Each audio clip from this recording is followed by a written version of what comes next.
Welcome back to our interview with Dr. Kenneth Iserson, author of Getting into a Residency, A Guide for Medical Students, now in its 8th edition.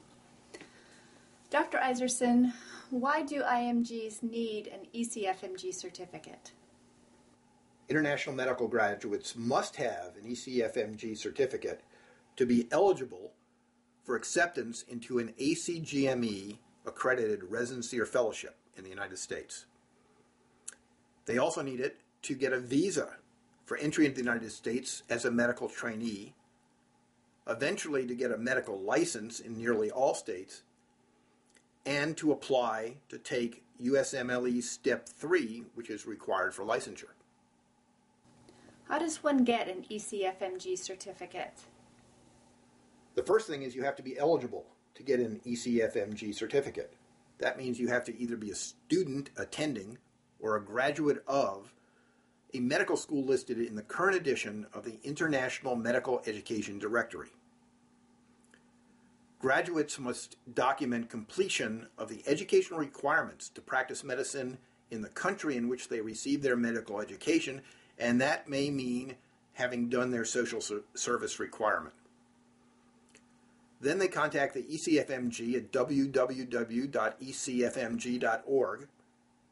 and they verify your medical school documents. And you also apply through them to take the USMLE steps. Finally, you have to pass the USMLE steps 1, 2CK, 2CS. Step 3, though, comes during or after your internship, so you'll already hold an ECFMG certificate.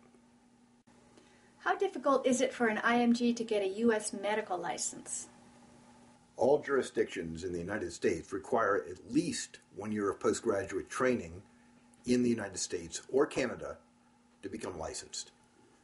20 jurisdictions require IMGs to have at least 2 years of this training, and 28 require 3 years. Nevertheless, about 7,000 new medical licenses are granted to international medical graduates every year.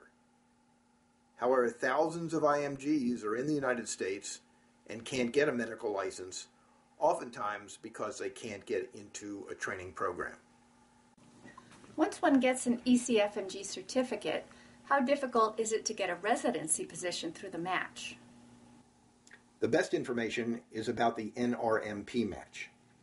In recent years, about half of all IMGs in the PGY1, the first-year match, got a residency position. However, that compares to nearly all of U.S. graduates getting positions through the match. Dr. Iserson, any final tips for IMGs? If an IMG is in an interview and can't remember anything at all, remember this. How many babies have you delivered? How many times have you done CPR? How many times have you worked alone in the clinic or the hospital? Your medical education may at times have lacked quality, the most modern equipment, or medications, but it didn't lack patience or clinical experience, and that's who you are.